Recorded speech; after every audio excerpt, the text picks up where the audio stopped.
አላህ ምስጋና ይገባው ሁሉንም ኒዕማ ስለሰጠን በተለይም ሂዳያ ስለሰጠን።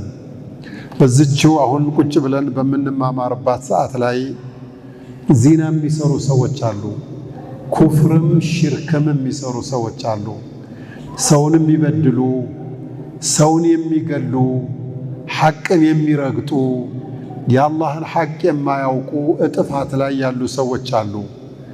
ያ ጥፋታቸውና ክፋታቸው እጅግ የሚረኩበት የሚደሰቱበት ሆኖ እኛ ግን የመግሪብ አዛን ሶላት አዛን ተደርጓል በሚል ቀልባችን ዝንብል ብሎ ጓጉቶ ወደ መስጊድ እንድንመጣና ብዙ ሰዎች መሸታ ቤት ጠላና ረቂ እየጠጡ እያለ እኛ መስጊድ ላይ ቁጭ ብለን የአላህን ቃል እንድንሰማ እሱ ባያግዘን ባይወፍቀን ኑሮ ከየት እናመጣው ነበረ?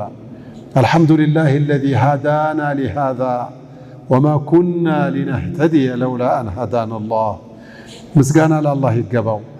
ይህንን ሐቅ ይህንን እስልምና ለመቀበል በመንገዱ ለመኖር በሷሊሖቹ ቦታ ለመገኘት ያገዘን የሆነ ጌታ አላህ ምስጋና ይገባው።